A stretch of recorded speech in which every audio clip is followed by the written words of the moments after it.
Places we weren't supposed to exist. A space for conversations that don't always come out clean the first time.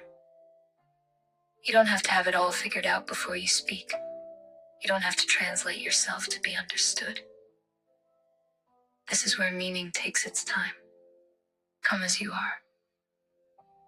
We'll figure it out together.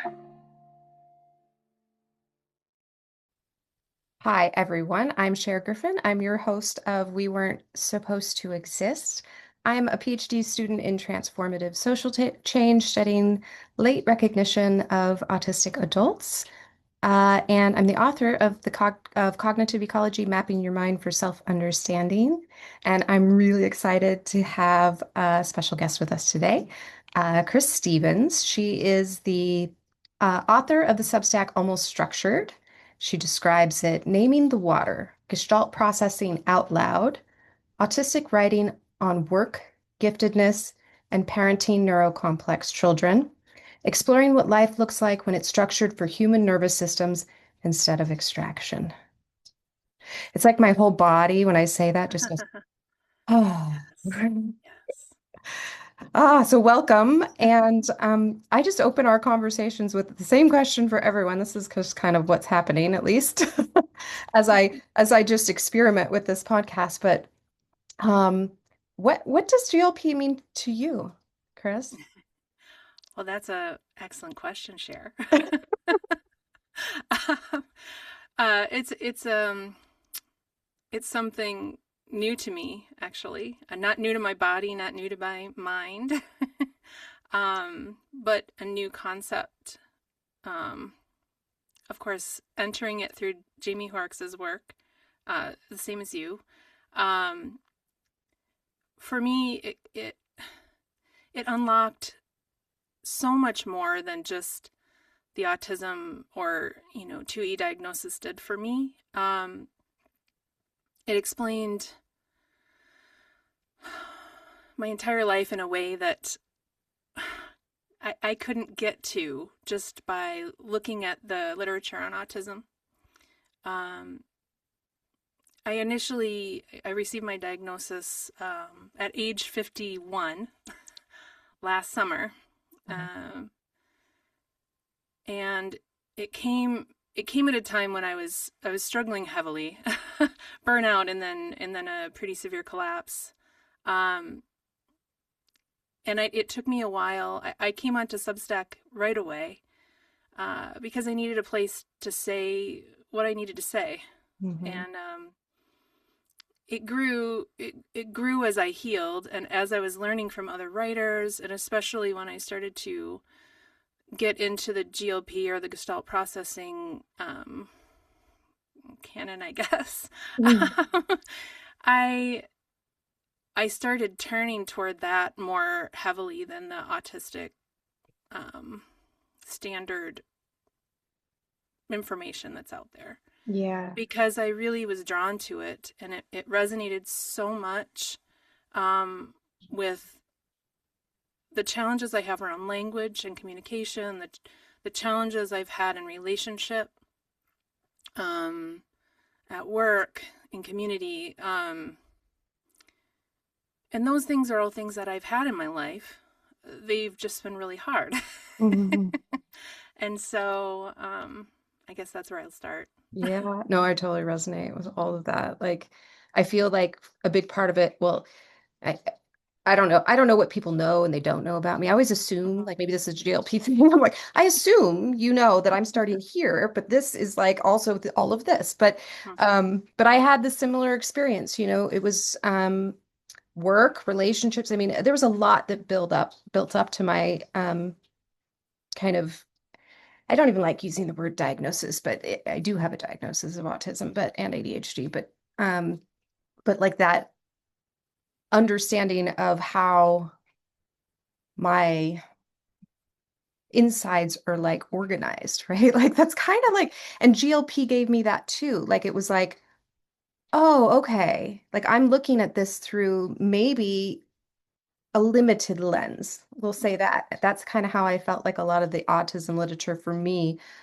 is. It feels very limited. It feels like, yes, kind of. Almost. And Mm-hmm. and then Mm-hmm. yeah, the Gestalt language processing was the and.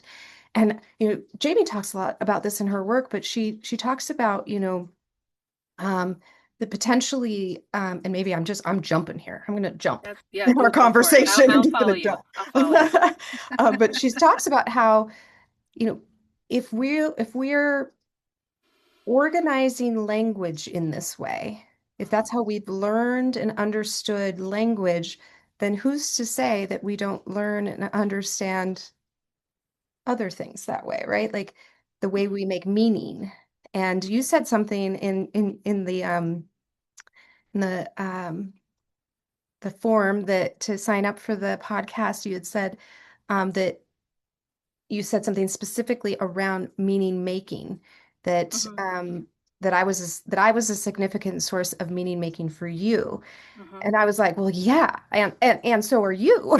Like you're a significant source even, and you said something before we got on the call too, like that you're so new to this world, but I don't really feel like that's not how like when somebody comes into this field, and I just call the field whatever, Mm-hmm. like I don't see you as like, oh, you're less than me because you haven't been here as much as long as me. I'm just like, yes, another one, So Yes. I know I I don't know. resonate so hard when you talk about how you don't see hierarchy because I'm the same. Um, it's this, it's the same. Like I would meet whoever, and Hmm. you can tell when they, when that person is really into hierarchy, but Yeah. I'm just not. And yeah, people are people, you Hmm. know. Um, and so I don't know. I got off track here a little bit. So That's okay. We were talking yeah, about meaning making, and I mean, yes. I think the hierarchy is part of that, right? Mm-hmm. Like, I think that I study cognitive ecology, but Yes. that, well, that will take a whole nother podcast to explain, so I won't do that. But um, but the idea that if the way that we are making meaning is not in a step-by-step linear fashion. Mm-hmm. The way we understand things like hierarchy, right? The way what kind of meaning it has for us is going to be different, right? Not Yes. better or worse, just different. And when you have those two frames butt up against each other, like when I was working in a government organization that was very sedimented, I like to use that Mm-hmm. word, just that the structure of that system operated that way. And then here comes in So me that I'm like, I don't know, let's not do that. They weren't very appreciative of that. no, no, they wouldn't be. Um, I think too, people get really settled in the coherent systems that they built and Hmm. things that they're using to stay stable in their lives, knowledge and power structures and relationships, Hmm. lots of other things too. I feel like it can be really hard to move that um, with one conversation or with one essay or with one, you know, word. Yeah. um, and then if you factor in that meaning is different for different people, um, you find yourself sometimes not having a shared reality. Yes. Yeah. Yeah. It's so true. It's fascinating to me because a lot of what my work is creating shared realities, right? Mm-hmm. That's my goal is to help people see differently, right? Not saying the way that I perceive the world is better than anybody else, but did you try looking that from through Mm-hmm. that lens? Like just look through there, see what you see. Well, that's what I see, and see, it's not in competition with what you see. It's actually can fit in the frame too. Mm-hmm. And that's where I mostly get a little bit challenged because I feel like I can see their frame, but they can't see Mm-hmm. mine, you Yes. know? It's really hard to do, and I think I don't know that everyone can. I'm not saying that in like a judgmental or a hierarchical way. I just don't think I don't think it's very easy for human beings to do that. Yeah. to see the world through someone else's lens. Um, and maybe that's just the way I've perceived it. Yeah. um, but I certainly have close relationships where people are more open to that, and they will. Um, but I think it takes effort. Yeah. Hmm. Yeah. And safety. Safety. Yes. Yeah, definitely. I definitely feel that way. And I feel like I have had relationships that just were never going to cross that bridge, you know. And Right. for me as an autistic adult, as a GLP, like having that awareness now is kind of where let's move on to coherence. This is like Hmm. this is Yeah. where like having that awareness of what can be shifted and what can't kind Hmm. of helps me to know where to put my energy towards, right? Yes. Like that's like if I can see the barriers that this person has to seeing the way that I see, like I can make a choice, Mhm. do I want to put effort into that relationship, into that system, into that um whatever it is that I'm interfacing with, or is it going to, throw the scales off for me? Um, how do you feel about that? Yeah. Something you said resonated. I'm not sure if this is where you landed, but I'm going to pick up somewhere in the middle of where you were, and that is that being able to see the structures around it. Mm, That's something that I perceive pretty clearly. yeah. um, and that whole idea, and this is something that goes back to Gestalt processing for me, and that is that I perceive um, the substance of things with greater clarity than I do what people are saying. Mm, For me, language is a conduit. It yeah. is a secondary knowing. It's not even where the knowing is, it's where the communication or the translation is. Hmm. Um, and I didn't even see that until I started doing, metacognition work after my diagnosis. Um, I needed to figure out where was this breaking down? Why was this happening? Hmm. And I'd had a couple of similar things in my life happen where there were some overlaps in kind of they were very different situations, but enough overlap that I could see the system and the pattern in that.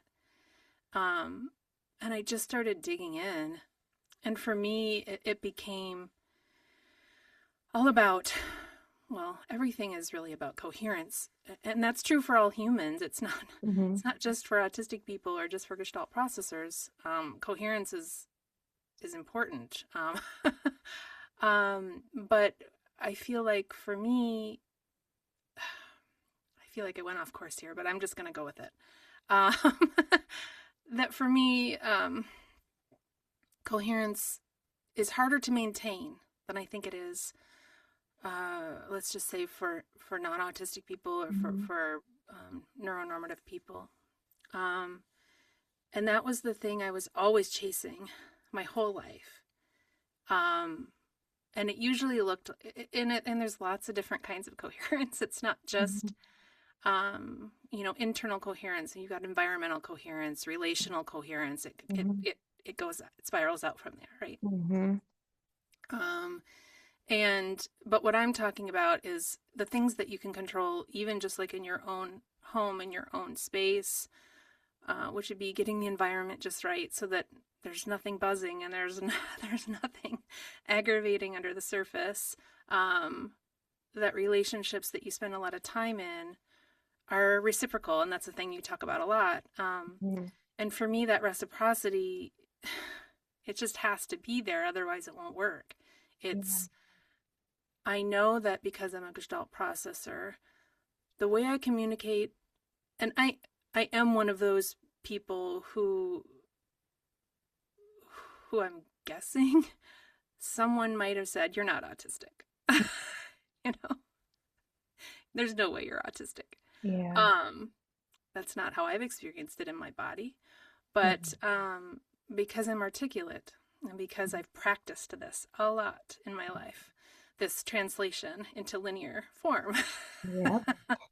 um, I have fine-tuned my approaches to restore coherence. And Hmm. it's different with every person, but usually it's a sensing in the field that something is off. And Yeah. I will ask, "Hey, what's up?" Hmm. And some people in my life have been really sort of easy, I guess. I don't know. I don't know what the word I really want here is, so forgive me. Um, People that have participated naturally in that and didn't make me feel weird for asking, and just kind of was able to come to that shared reality through that process Yeah. of, this is what I'm understanding here. Is that what you're trying to say? And if there's an adjustment, there's an adjustment. It doesn't mean it has to be the same. It just means that it has to make sense. Yeah. So, Yeah. No, that's beautiful. It's making me think of so many different things at once. I'm like, oh, yeah. I feel like that when you were saying it's language is the conduit, yes. And I I I am probably one of those people. I don't think anybody in my life has outright said, no, you're not autistic or you don't, like these types of things. But mhm, but there was some points in the last few years where it was clear that the reaction, even though it wasn't explicit, was no, you're not. mhm, And that was interfaced with, people and systems and you can feel it. You can feel mhm, the lack of coherence. And it was like learning to trust it. Maybe people call this intuition, whatever you want to call it. But learning to trust that what I'm feeling is accurate when you've been trained by systems to distrust those mhm. feelings because you couldn't translate them accurately, Yes. um, is a big part of like my healing of learning about GLP was like, oh, wait a second. This is accurate. I'm just maybe missing a translation layer here. And Mhm. how do I get to that translation layer? And it took practice, right? Like lots and lots of practice, lots and lots and lots of practice. And it's labor too, like it's like Mhm. that's the part I want people to understand about autistic humans and specifically Gestalt language processors, though I don't know if we know how many of us are actually GLP and how many of us have sedimented a linear, like maybe there is something underneath there. And um, it's like that I'm sick of translating. Yes. Like now that I know, like that's why this podcast exists, is because I don't Mhm. I don't want to sit here and just make sure I say all the right things. I want to sit here with somebody who can catch the threads and understand where Yes. I'm going with things and not be offended by my way of making meaning in real time. Mhm. Yeah. That's important. We, my husband and I used to have a a therapist that used to say words are imperfect, Mm. and now that to me is, just perfect because it's true. And Mhm. especially for Gestalt processors, I feel, of course, again, only for me, we can't possibly know how many of us there are because we aren't supposed to exist. Mhm. um, but I can know the topics I want to talk about, like today, for example, and get completely in my own head about what words I need to use to say that to you. Mhm. And it'll come out okay. And you're picking up what I'm laying down here, but it isn't exactly right. Mhm. It's an approximation. Yeah. um, and that's, I think, what I'd want people to understand about this style of processing, this cognitive style, um, is that language itself is imperfect, Mhm. and especially when put on the spot. Um, in the moment, if I haven't scripted, if I haven't written and read and written and reread dozens of times sometimes, Mhm. I am not going to express it to you exactly the way it was in me. Mhm. Um, Yeah, I feel. And so if I was going to do that over and over again, it might become more consistent. Mhm. But the way it comes out is the way it comes out. Yeah. And that piece about coherence that you said, like, it's not just internal, right? Some of it, right? Like Mhm. I'm very good at creating internal coherence for myself and my own environment. Like, gosh, yeah. I think a lot of us autistics want to, that's why we're like, yeah, just give me a cabin out in the woods by myself. I'm good. Like, Yes, I've always said I want to be that. I want to be the soothsayer, the soothsayer on the edge of the forest. To just yeah, come on over when you need something. yeah. But then there's a part of me too that like relationships are they always have been so important to me. I was writing my DSM-6 piece yesterday, and I was thinking about that the relational dynamic of cognition, like Mhm. the way we express ourselves, whether that's in words or the way we move when we're expressing ourselves, the way we are able to like organize what's happening in this entire system and get it out in a way that like it will never, you will never truly understand what I'm trying to say to you. But there are opportunities for relational coherence where when we do recognize what you just said, right? Language isn't perfect. You don't have to dissect my words to understand what I'm trying to get across. And Mhm. I think we've lost that art a lot. Yeah. Maybe because of social media and because of everything so digital now. Like I like doing this. It's a little bit more like I can feel you differently than if we were just going back and forth with words, but there's something about like being in a space with others that um uh where I have to express my reality that um scares the crap out of me. Like scares the crap out of me. Yeah. Like I mean, there's pieces of it uh, that I'm now uncovering. It's always been there. It's always been there. And I know you said something earlier about this whole thing where people can sometimes perform linearity to the point of not really realizing that they're Gestalt processors. mhm. And that was me. Yeah.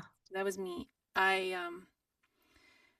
I I'm an accountant by training and by education, but everything I've done has been nonlinear, and I have felt wrong about that my entire life Wow. because um because I was measuring myself against a linear standard. Yeah. Um and I am in an analytic profession. Um but I'm a big picture systems thinker in an analytic profession. And Oh. because I one of the big misreads on me has always been too focused on the details. Mm. Now, for an analytic person in an accounting profession, that matches, right? Hmm. But that's not what I'm doing. I'm gathering context for the contextual frame Yeah. because I need to see the big picture before I can parse out the pieces. Yep. That's Um, Well, yeah. I was just going to say for our audience, like that, I think right there, like that, I need to see the big picture before I can parse out the pieces. That I don't know any GLP that wouldn't agree with that statement.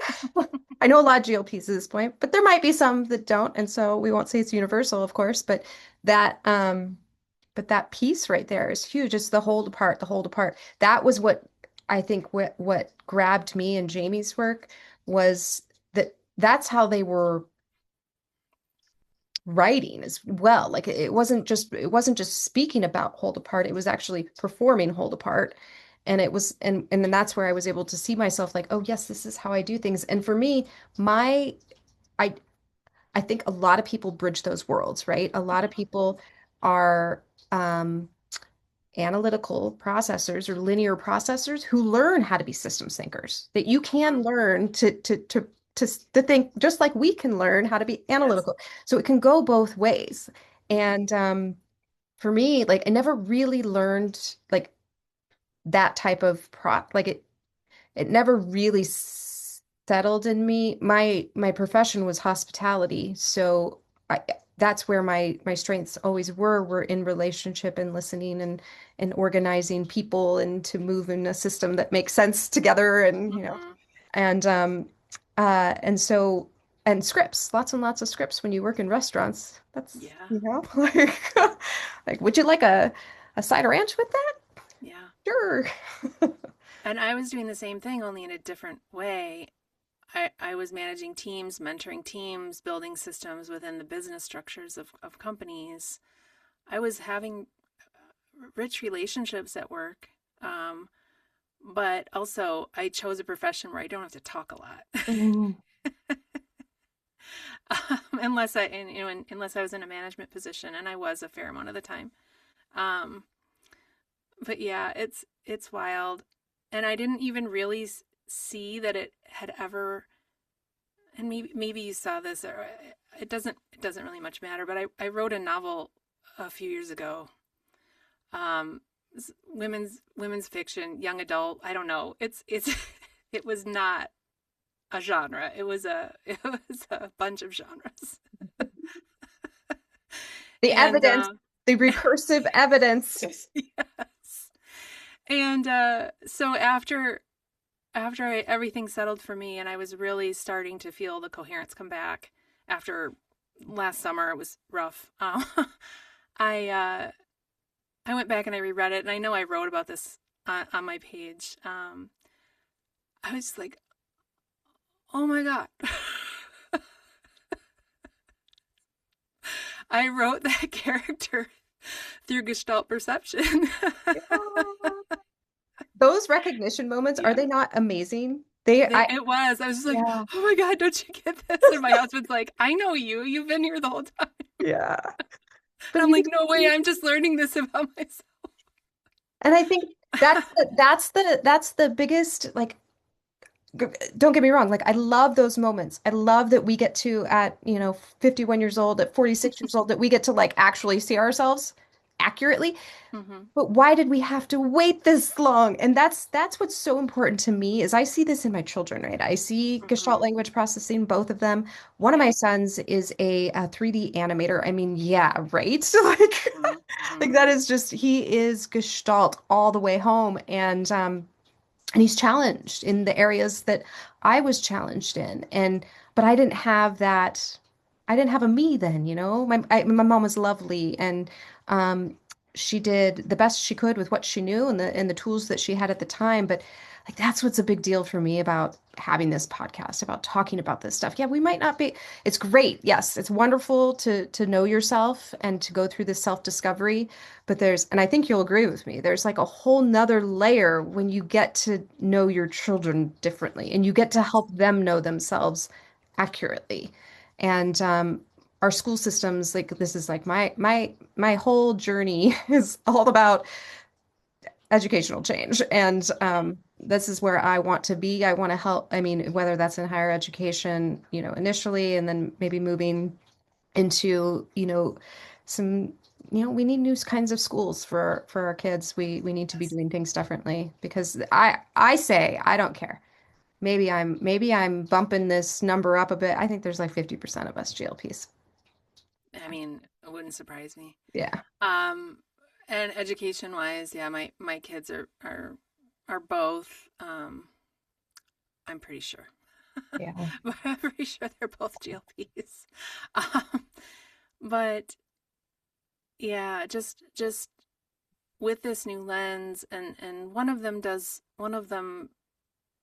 well in school, and so got doesn't get support, and one of them needs support, and I watch I watch the one who needs support come home for a spring break, a whole week at home, become fully themselves, Mhm.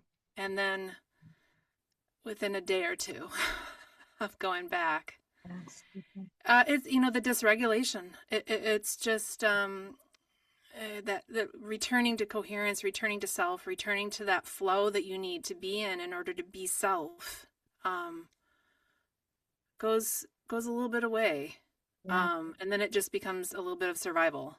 Yeah. Um, and we're not sure what we're going to do about that yet. We're Yeah. kind of we ride this line of when is the year we're going to pull it, bring her Hmm. home, you know, Yeah. and financial constraints and whatever. Just we don't always have that option. Yeah. Um, but yeah, for sure.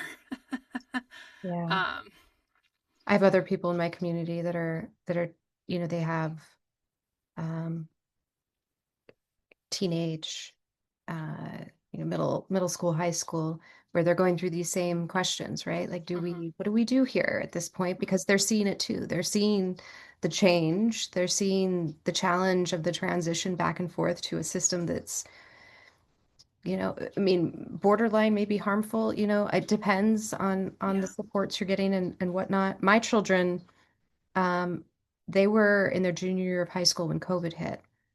mhm, And they said, no, we're not doing online school, Mom. And I was yeah, like, well, are you kidding me?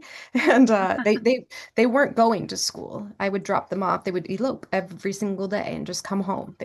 They're great kids. Highly intelligent kids.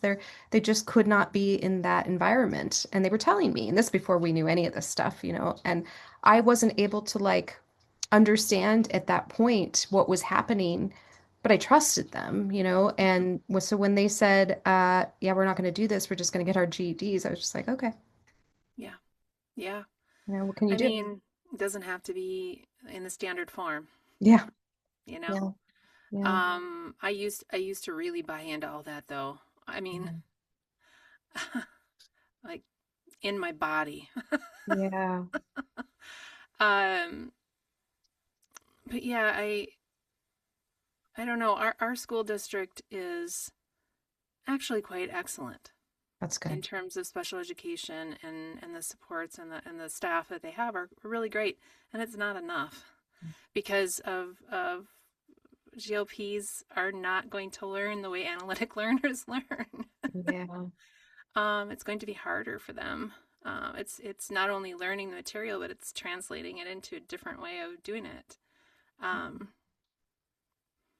yeah. So.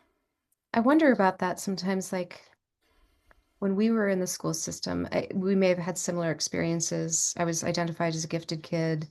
School was simple for me. Mhm. I hacked it all the way home. Yep. I didn't have to do much of anything and still get straight A's.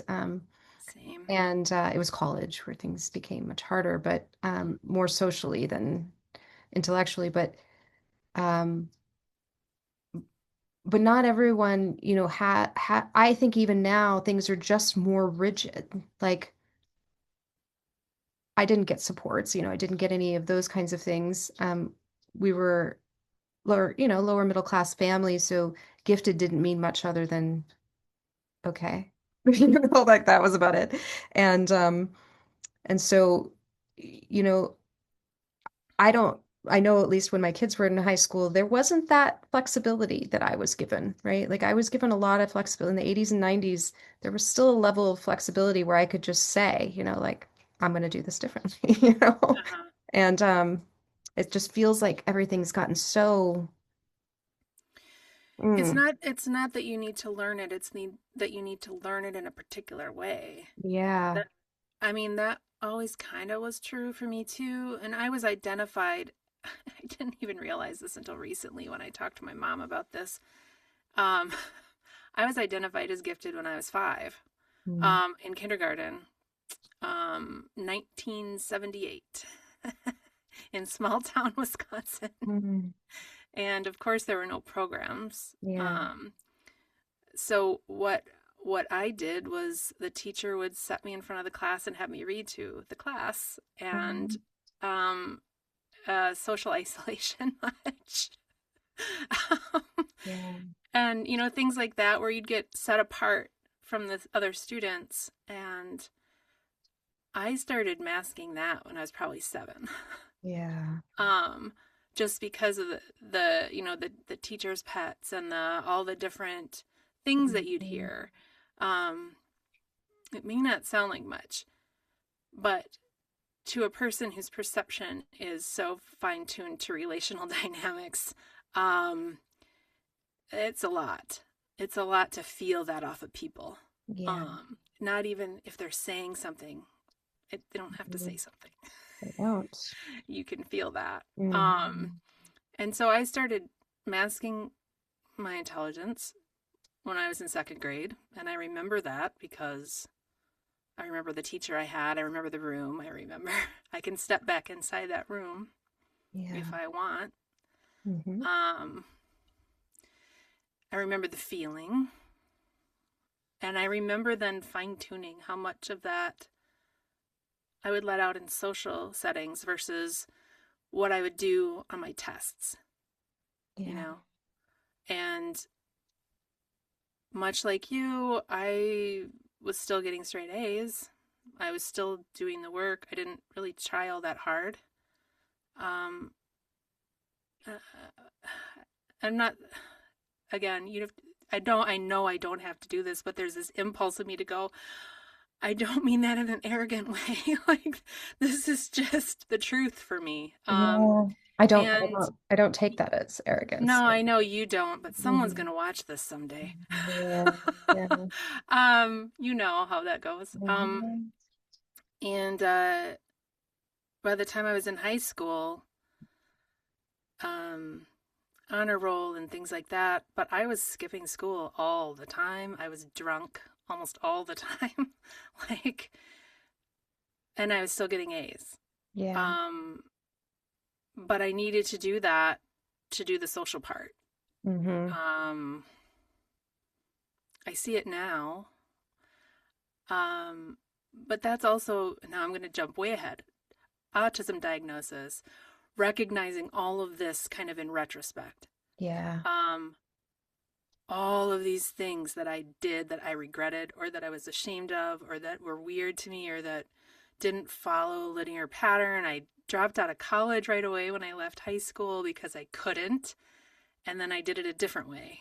And Hmm. then same thing with my career. I didn't climb a ladder. I built a field. Mm. I went breadth and depth rather than climb, you know. Yeah. Um, and when I would be questioned about that previously, in interviews or whatever, I always felt bad about it. Like I was supposed to do it their way. Hmm. Um, and now I would say that's the thing that I've gotten most out of this process, out of the diagnosis, out of all the writing I've been doing, which is integration for me. I say that all the time. It's really what it is. It's scripting myself. It's Hmm. relearning myself through my own lens that I have now. Hmm. Rewriting those stories, telling myself new things about what that means. Um, Hmm. and now, and I've been interviewing recently, now I'm just like, I'm I'm not your typical accountant. And I I'm love like it. owning it and it feels good and Yeah. people are receiving that. And then I wonder, would Yeah. they have already done that if I had just understood that about myself? And I don't know. I don't know. Maybe, maybe, and You can't you can't, possibly you know, can't but possibly know. But I do think I think I read it in your paper. You said something like this in this last article you wrote. And for the audience, it was called Shared Reality Doesn't Build Itself on Coherence as a Precondition for Health. mhm, But there was something in there that you said, like, you can't, how did you put it? But, and I could be, maybe I'm just making this up in my own head, but, but, that other people they can't meet you if you haven't met yourself, mhm, right? And um, I don't know if that's what you said, but that's what I'm taking from it. And mhm, what it means to me is like when I look back at those things, like, and again, this is why I'm like, I, we need to be talking about these things mhm, because had I known myself, then maybe some of those things that did happen in my life too, that I felt a lot of shame for and a lot of regret for, because I didn't understand why I did them, right? I didn't understand why I developed a substance use disorder for a period of time in my life, and I'm going, this is not me. This is not how I was socialized in my family. Like, what? Why? That's why. That's why I'm here, is because I wanted to know why. Why did that happen? Why did those choices feel like the only choices I could make at the time? Mm-hmm. Well, this is why. Mm-hmm. Because I didn't know myself. I did not know that I was compensating for a perception that others couldn't recognize because I couldn't recognize it. Yeah. And and so that's why I just feel like education is such an important place for these changes to begin. You know, Mm. that we need our young GLPs or autistics to have the opportunity to understand themselves correctly. Yes. If it uncovers shame retroactively, what can it do if you own it? If you own it from day one, I don't know. I can't possibly know. Yeah. But yeah, it's interesting that you pulled that from that piece because I didn't actually say that in that piece, but I've been thinking about that a lot lately, about how I've had this feeling of just, slightly off, that feeling of having relationships and never being quite known because the meaning doesn't quite translate. You say a Mm. thing and they respond in a way that they hear it, but it doesn't quite carry the meaning that you're trying to convey. Yeah. And so I've been thinking a lot about this idea that I felt so distanced from even some of the people that I've been closest to. But a lot of that is just because I wasn't fully being me. Mm. I wasn't allowing it to come out because it had been painful at various points in my life when I would let some of it out and it would just feel uncomfortable. And did it feel uncomfortable because I didn't understand it, or did it feel uncomfortable because it was really, uncomfortable for them? I don't know. Hmm. But I've been thinking a lot about that lately. Yeah. I mean, it's maybe all of the above, right? Like it's like I don't like to put like all of the onus on structures and systems because those are also created by they're Mm-hmm. created we create our realities based on what we know and what we knew Yes. thanks to some Cartesian logic. Uh sorry, I just had to throw that one out there. That's okay. My little dig. Um is not as much as what we could know. And I don't know, I think that there's a lot of Gestalt, like I see it, like I do the retroactive, like, ooh, Shakespeare was a Gestalt language processor. Dr. Seuss was a good, like I'm just finding them throughout history. But it's true, I don't know if they Right. really were, we can't really do that. But the No. patterns of their language, the way that they express themselves, Picasso is Picasso a Gestalt, like there's a way of organizing meaning that seems to be in our systems, whether we recognized it or not. And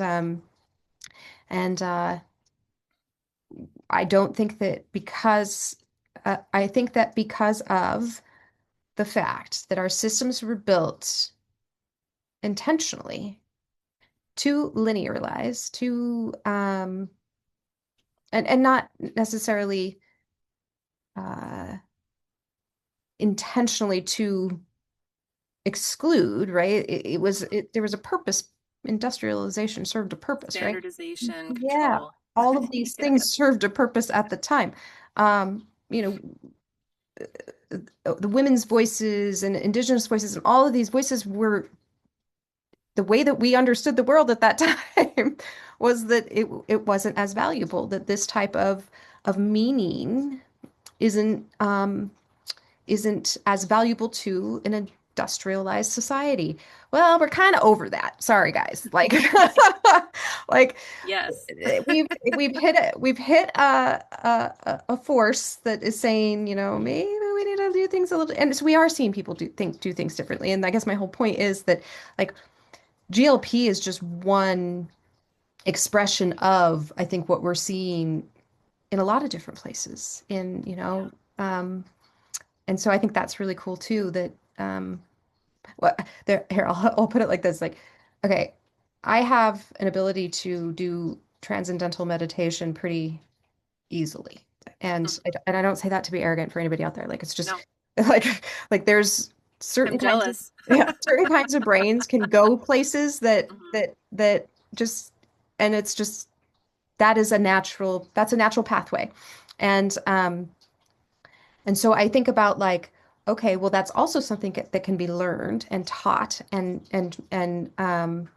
experienced with practice, right? And so that's the connection that I'm making there. Kind of a Mhm. weird one, but that we can learn and teach and grow and understand these things. And this kind of goes back to the beginning. We just said, can people learn this? Well, maybe just by being saturated with it, Mhm. because we are existing and talking about our experiences in the world and what that looks like and what that means. And does it need to be systematized like we have in the past? I don't know. Maybe not. I don't know. Yeah. I don't know. It's a big, big world, Hmm. and bringing more people along for the ride would sure be nice. Yeah. Yeah. I think this podcast over time will definitely like it will just it will naturally attract the people who are thinking in this way. And I want to say that to like any listeners out there, that this was built because we weren't supposed to exist. And this is how many of us are finding each other is through this understanding of Gestalt thinking, Gestalt ways of making meaning, including language processing. And autism intersects with that, ADHD intersects with that gift. Mhm. And so many people who don't attach themselves to those identities um, or to uh, labels of those sort may also intersect with that, right? Yeah. Like so, like um, I see it everywhere, like, but I'm not gonna like walk around and put, give people stickers. Hey, welcome to the GLP. I know, and I really appreciate this whole idea of um now now that I've now that I've kind of delved into the intricacies of all the different pieces of my cognition. I'm not even, I shouldn't say all the different. I'm very, very early in this process. I imagine you talk to me a year from now and it'll be totally different.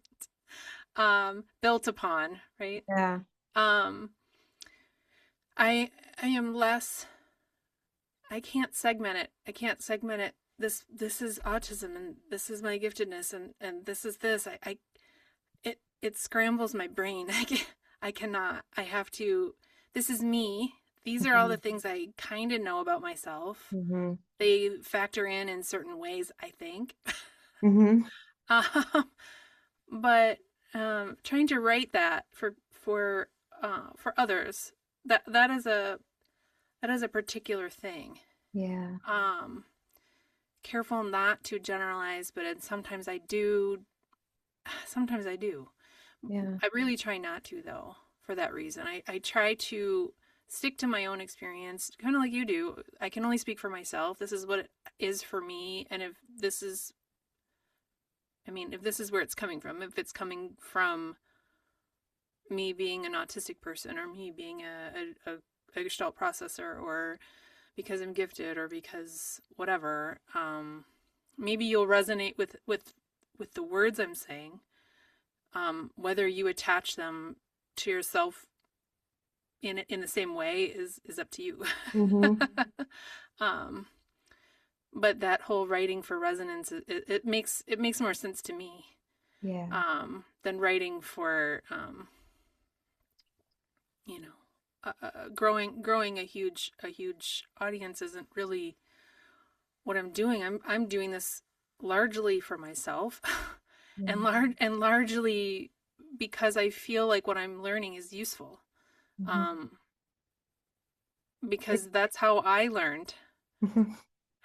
So It is useful. It's absolutely yeah. useful. And that's what I feel like in the like I think I said this when I was talking to Jamie. It's like the this like field, this like little mycelium network Mhm. is kind of just happening. And I don't you don't really need to force it. You just kind of are and be. And I didn't know even know what was going to happen with my Substack. Literally, I started it for the same reason.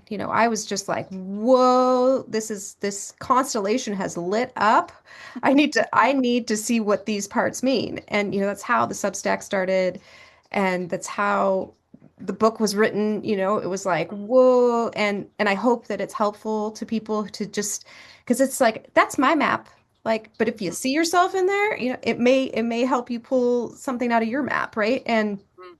that was the whole goal behind it in the first place. And it was just like, if it's valuable to you, great. If it's not, great. Um, but it's like, if I can help one person just see themselves a little bit more clearly, I know what that has brought into my life, Mhm.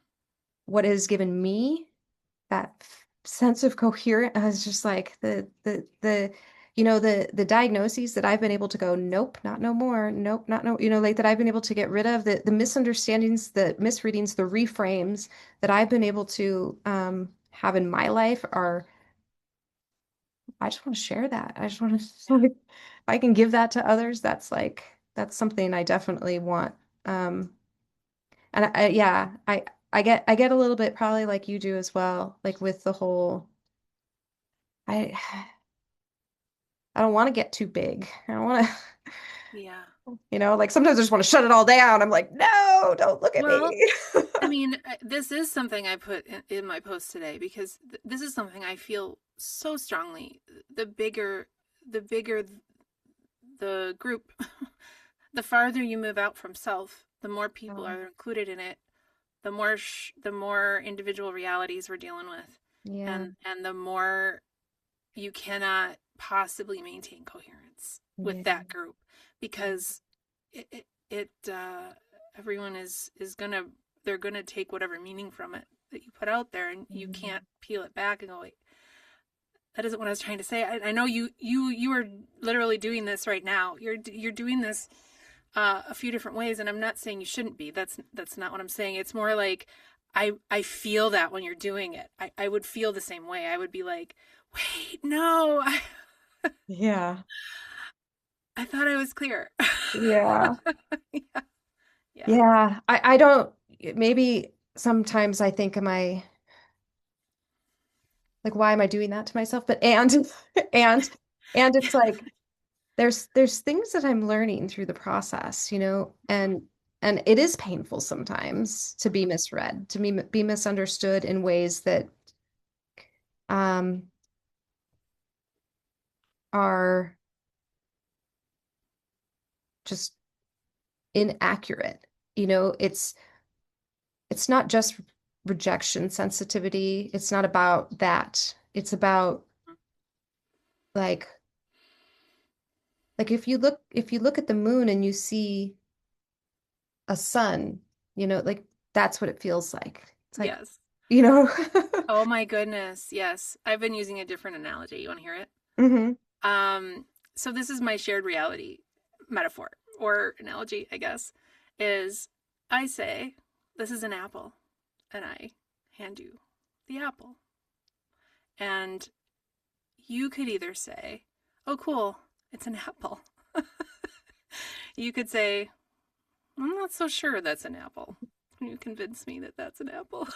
And then you talk about it. Oh, yeah, I could see that. Maybe you come to some middle where it's a different variety of apple or something. Um, but someone might see an orange.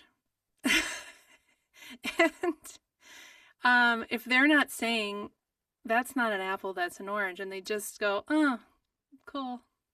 And they walk away, they're believing it's an orange. They're like, that person said that was an apple and it was an orange.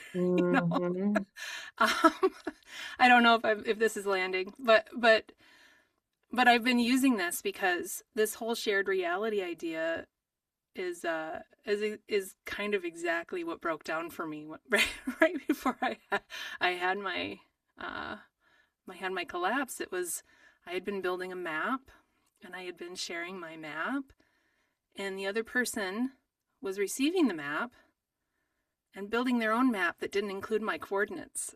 Yes. Oh, that one, and like that lands. Yeah. and at one point, I got a full view of their map, and it was shocking to me how different it was than my Hmm. map. And the cognitive dissonance was, I felt it. It was like, snap. Yeah. And I mean, not like my brain snapped or anything like that, but I actually had an autistic trauma response. My face froze. I lost speech. It was like a pretty intense cognitive dissonance moment. Yeah. But it was all around this whole idea of shared reality not being what you thought it was. Yeah. Um, and so, yeah, it's a huge thing. Yeah. That is huge. Yeah. And I've experienced those things too. And it is a cognitive dissonance. It's like, Mhm. how have we bifurcated so intensely that this is what this mix of ingredients created for you, and this is what this mix of ingredients created for me. Like it's like Mm. I am really confused here. Like, Yeah. Yeah. And I think every person has, I mean, every person does have their own map. mhm, Um, and the people you spend the most time with, I mean, you hope that your maps are kind of lining up, that at least there's an understanding of the differences in your maps. yeah, But when that is kind of suddenly not true, it's kind of a big deal. yeah, yeah. It's a rupture. It's a Yeah, rupture. for Yeah, sure. For sure. yeah. Wow. Just got me thinking a bunch of different directions again. As it happens, Yeah, those threads run out. I like to think they're roots. Um, yeah, that's how I imagine them anyway. yeah, Uh, they run out in different directions, and the challenge is then following them before they're lost. yeah, yeah. Which is yeah, that is the challenge for me at least. Or taking one and then Yeah, realizing that you just went somewhere you were not expecting and now you can't even find your way back. So right, right. that I happens a think lot. it's a beautiful thing. I love that about myself. Yeah. but, but it does confuse people at Yeah. times. Well, speaking of, like a rupture, like this happened just with my partner the other day. And me and my partner, we have maps Hmm. that align very, I mean, different maps, but very, very aligned. A great shared reality. Um, but he had me read a book uh, that he really liked, and I read it, and I translated it in the way that I translate, and I said, "Wow, this philosopher is he's saying what I'm saying, and I'm saying a little bit more." And he goes, "Well, wasn't that arrogant?" I go, "Oh, wow, okay, let me get you back to my map." Remember me? We live Oh, together. yeah, we live together. And and uh and then I had to do that translation piece, which is just frustrating sometimes to be like, no, no, no, I'm saying like he's a white male. Of course he's not going to have the same map as me. Like I'm saying and because like I see what he's saying and then here's my map on laid on top, but this is Yeah, where I'm going and he's like yeah, he goes, "Oh, I see what you're saying." And like, "How do you do that?" And I go, "Yeah, yeah, that's the GLP thing." yeah, yeah. It's like Yes. I can read a philosopher and lay my map on top of him and then go, Oh, "Oh, it aligns. Oh my you know, gosh, I see yeah, this. Yeah, yeah." And completely. he took his map and said, right, the white male system. If I say that I have discovered something beyond what this map has discovered, I am arrogant. Yes. No, that's not what I'm saying. No. I'm saying, look, here's where our maps overlap, and maybe there's something that I don't understand in his map too, but there's something in my map that is over here. Right. Yeah, Right. And we don't know what we don't know we don't know until what we we know don't it. until we know it. Yeah. Yes. Anyways, on that note, Oh, it's that was been fun. wonderful. I'm so happy to have you on. And for our listeners, yeah, thank you for listening. And I don't know, just lost all my words, so I'm going to stop right here. Thank you. Thanks for having me on.